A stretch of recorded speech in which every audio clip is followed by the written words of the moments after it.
Last video में हमने ये प्रूफ किया था कि रूट 2 इर्रेशनल है। इस वीडियो में हम प्रूफ करते हैं कि अगर हमारे पास कोई प्राइम नंबर है p, अगर p एक प्राइम नंबर है तो अंडर रूट ऑफ p एक इर्रेशनल नंबर होगा। अंडर रूट ऑफ p एक इर्रेशनल नंबर होगा, ये हम प्रूफ करते हैं। तो फिर से हम सेम चीज यूज करते हैं, हम प्रूफ ऑफ कॉन्ट्राडिक्शन का इसमें मदद लेंगे। यानी क्या कि हम ये चीज अज्यूम करते हैं, ये चीज हम यहाँ पे अज्यूम कर लेते हैं कि मान लेते हैं कि चलिए रूट p इर्रेशनल होने के बजाय रैशनल है, रूट p इज रैशनल। अब अगर हमने ये मान लिया है कि रूट p रैशनल है तो इसका ये मतलब हुआ कि रूट p को हम लोग a अपॉन b के फॉर्म में रिप्रेजेंट कर सकते हैं। और साथ ही साथ चलिए हम ये भी मान लेते हैं कि a और b जो यहाँ पे है, ये a बाई b जो फ्रैक्शन है, ये सिंपलेस्ट फॉर्म में अवेलेबल है। ये जो है यहाँ पे सिंपलेस्ट फॉर्म में है। मतलब क्या कि इसको आगे हम लोग रिड्यूस नहीं कर सकते हैं, a और b के 1 के अलावा और कोई फैक्टर है ही नहीं। ये चीज हम यहाँ पे मान लेते हैं। अब आगे जाके अगर हमने ये प्रूफ कर दिया कि रूट p के 1 के अलावा और भी फैक्टर्स है, तब हमारा अजम्पशन गलत हो जाएगा और हम ये मान लेंगे कि रूट p इरेशनल है। और अगर नहीं प्रूफ कर पाए तो फिर ठीक है, तब तो यही हो जाएगा कि रूट p रैशनल है। तो अब हम एक काम करते हैं, यहाँ पे हम दोनों साइड यहाँ पे स्क्वायर कर देते हैं, इस प्रिंसिपल रूट का स्क्वायर और इस साइड भी a बाई b का स्क्वायर हो जाएगा। तो हमें यहाँ पे मिल जाएगा रूट ऑफ p का whole square equal to a upon b इसका भी होल स्क्वायर। तो फाइनली हमारे पास क्या रिजल्ट आ गया, रूट p का होल स्क्वायर हो जाता है p इक्वल टू a का होल स्क्वायर हो जाएगा a square divided by b का होल स्क्वायर हो जाएगा b स्क्वायर। अब अगर मैं दोनों साइड b स्क्वायर से मल्टीप्लाई करूं तो फाइनली मुझे यहाँ पे मिल जाएगा p टाइम्स b स्क्वायर जो है वो a स्क्वायर के बराबर आ जाएगा। और ये बहुत इंपॉर्टेंट रिजल्ट यहाँ पे हमें मिला, क्योंकि इससे हम ये चीज देख सकते हैं कि जो a स्क्वायर है यहाँ पे वो p टाइम्स वो है हमारा p टाइम्स एक वैल्यू, एक इंटीजर, क्योंकि b एक इंटीजर हमने माना था तो b स्क्वायर भी एक इंटीजर होगा। तो a स्क्वायर जो है वो p टाइम्स एक इंटीजर का है, जिसकी वजह से हम ये कह सकते हैं कि a square is a multiple of p, is a multiple of p। और ये बहुत इंपॉर्टेंट स्टेटमेंट है, इसलिए चलिए इसको हम लोग थोड़ा सा बॉक्स के अंदर डाल देते हैं। a square is a multiple of p, जिसको दूसरे शब्दों में हम ऐसे भी समझ सकते हैं कि p is a factor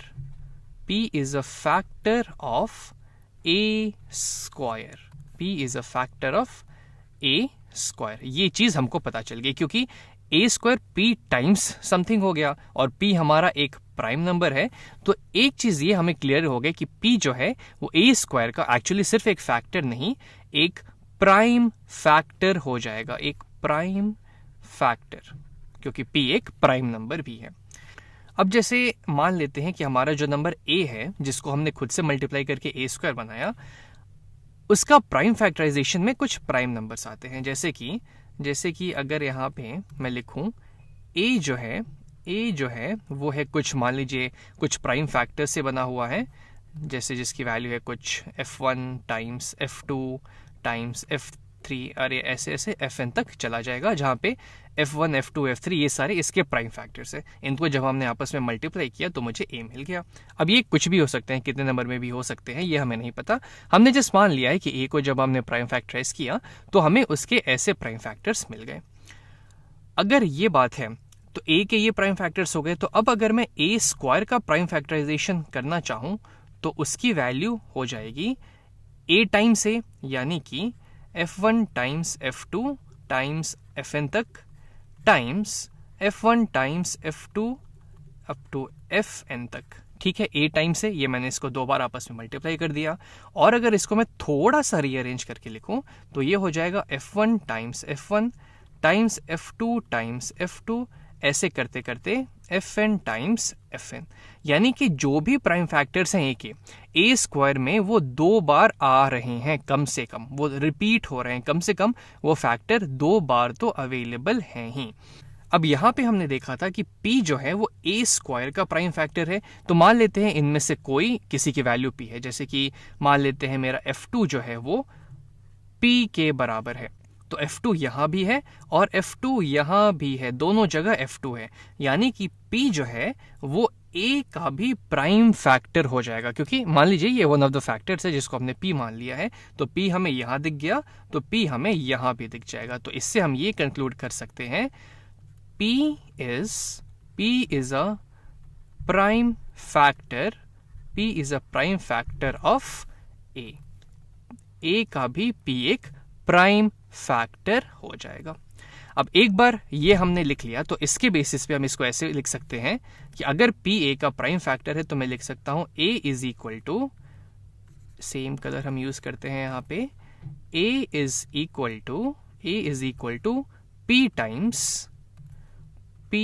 times K कोई इंटीजर है, लेकिन उस इंटीजर को जब मैंने P से मल्टीप्लाई किया जो कि A का प्राइम फैक्टर है तो मुझे A मिल गया। ये चीज हमने यहां से लिख दिया। जैसे कि एक फॉर एग्जांपल ले सकते हैं, जैसे कि 6 का 2 एक प्राइम फैक्टर है, तो मैं 6 को लिख सकता हूं ये प्राइम फैक्टर 2 टाइम्स 3। तो सेम यहां पे हमने किया है, A का प्राइम फैक्टर है P, तो हमने A को लिख दिया P टाइम्स कोई दूसरा इंटीजर K। ये रिजल्ट एक बार यहां पे आ गया। अब हम इस A की वैल्यू, ये जो हमें इक्वेशन मिली, मान लीजिए इक्वेशन 1 है, इस इक्वेशन 1 में डालते हैं। तो अगर हम ये वैल्यू इक्वेशन 1 में डालें तो हमें क्या मिलेगा, P times B square is equal to A square. A की जगह हम डाल लेते हैं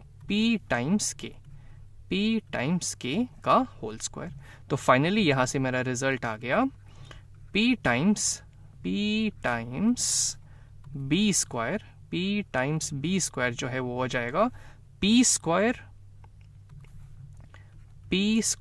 टाइम्स K स्क्वायर के बराबर।